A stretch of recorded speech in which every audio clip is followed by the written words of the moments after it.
खबर राजधानी भोपाल से मिल रही है, जहां गांधी मेडिकल कॉलेज में जूनियर डॉक्टर्स हड़ताल पर चले गए। करीब 450 जूनियर डॉक्टर्स हड़ताल कर रहे हैं। सुरक्षा और मानदेय बढ़ाने की वो मांग कर रहे हैं। हड़ताल के कारण इमरजेंसी और ओपीडी सेवाएं बंद हैं। जल्दी अगर ये मांगें पूरी नहीं की गई तो कोविड-19 की सेवा भी बंद की जाएगी, ये कहना है जूनियर डॉक्टर्स का। हालात भयावह हो चुके हैं।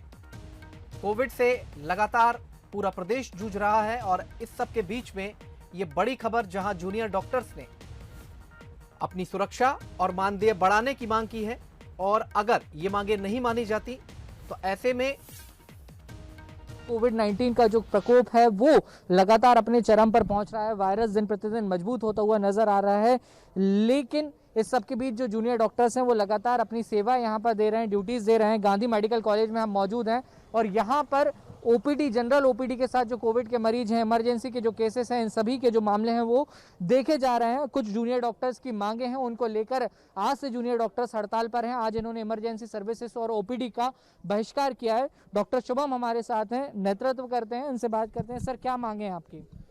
नमस्कार, मेरा नाम डॉक्टर शुभम है और मैं जूडा भोपाल में जनरल सेक्रेटरी के पद पर कार्यरत हूँ। देखा पिछले कुछ समय में देखा गया है कि जैसे कोरोना के केसेस बढ़ रहे हैं और पिछले एक साल से जूनियर डॉक्टर हमारी जो सेवाएं दे रहे हैं और निरंतर देते आ रहे हैं। इस बीच कई जूनियर डॉक्टर पॉजिटिव भी हुए हैं और हमारे मध्य प्रदेश में कुछ डॉक्टर्स हैं जिन्होंने अपनी जान भी गंवा दी है इस वक्त। लेकिन अभी तक सरकार का रवैया इस चीज़ के लिए बिल्कुल क्लियर नहीं है। सरकार हमारे सपोर्ट में आज तक नहीं उतरी है। हम लगभग 6 महीने से पिछले सरकार को ज्ञापन दे चुके हैं, लिखित में दे चुके हैं, हमारे डीन साहब को दे चुके हैं, लेकिन अभी तक मंत्री जी की तरफ से ऐसा कोई भी रवैया या कोई भी ऐसा नोटिस हमारे लिए नहीं आया जो हमारे हित में हो। जैसे हमारी कुछ बेसिक ही डिमांड है, हमारा ऐसा कुछ नहीं है, हम भी नहीं चाहते कि मरीजों को परेशान करें।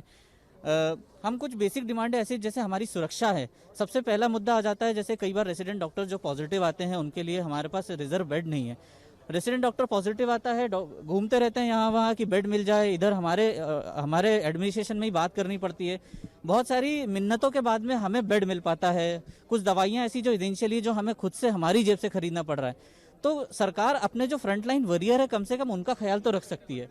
दूसरी बात है, कई बार मरीजों के साथ इतने सारे अटेंडेंट्स आते हैं और वो आके डॉक्टर पे बरस जाते हैं, एकदम से अटैक करते हैं, गाली गलौज करते हैं। ऐसे में क्या होता है, हॉस्पिटल की जो एक गरिमा होती है, एक डॉक्टर की गरिमा है, वो भी हताहत होती है। और दूसरी बात यह है कि कई बार मारपीट जैसे मामले भी सामने आ रहे हैं, परंतु सरकार ने अभी तक इन चीज़ों पर कदम नहीं उठाए। तीसरा मुद्दा हमारा यह है कि पिछले 1 साल से जो हम लोग बेसिकली यहाँ पे स्टूडेंट हैं, तो हम लोग यहाँ पे कुछ सीखने आए, हम लोग यहाँ पढ़ने आए, तो हमारी पढ़ाई का तो कम्प्लीटली जो एकेडमिक्स था वो तो कम्प्लीटली बंद हो चुका है और लगातार हमारी ड्यूटी कोरोना में लगाई जा रही है।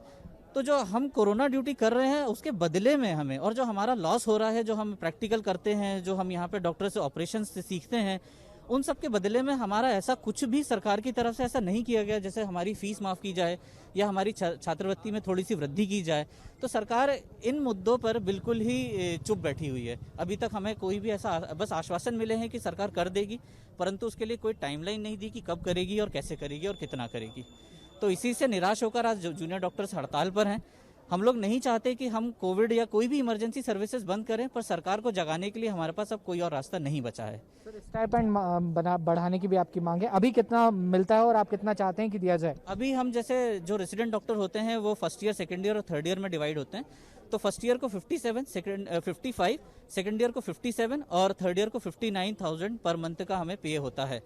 परंतु हमारे काम के हिसाब से जो हमें एक्स्ट्रा कोविड ड्यूटी करनी पड़ रही है और जो हमारा लॉस है, हमारी एक छोटी सी मांग है कि इसे बढ़ाकर कम से कम 85,000, 87,000 और 90,000 तक किया जाए। और हमारी डिमांड है कि हमारी जो फीस माफ़ी है, जो हमारा एकेडमिक्स का जो लॉस हो रहा है, तो सरकार को हक नहीं है कि हमसे उस चीज़ के लिए हमसे फीस मांगी जाए।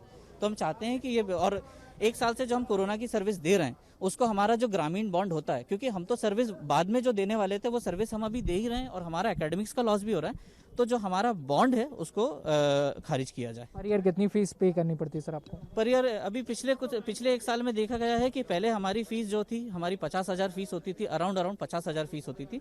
लेकिन पिछले साल पता नहीं क्यों सरकार ने बिना मानदेय में बढ़ाए हमारी फीस डबल कर दी और उसका कोई कारण हमें नहीं बताया गया कि ये ऐसा क्यों किया गया है। तो हम ये चाहते हैं कि जो एटलीस्ट जो हमारी फीस में इंक्रीमेंट हुआ था वो कम किया जाए, और जो हमने इस साल शैक्षणिक शुल्क दे रहे हैं वो सब कुछ हमारा इस साल माफ़ किया जाए। सर अगर आप लोग ड्यूटी नहीं करेंगे तो फिर क्या यहाँ पे सिस्टम में क्या कुछ दिक्कतें आ सकती हैं? सीनियर डॉक्टर्स हैं ड्यूटी करने में, और हम नहीं चाहते हैं, अभी भी मैं बता रहा हूँ, हम लोग नहीं चाहते हैं कि हम लोग मरीज का भला बुरा करें या हम लोग ऐसा कुछ कदम उठाएं जिससे पूरे प्रदेश को और इवन पूरे देश को और मरीजों को परेशानी हो।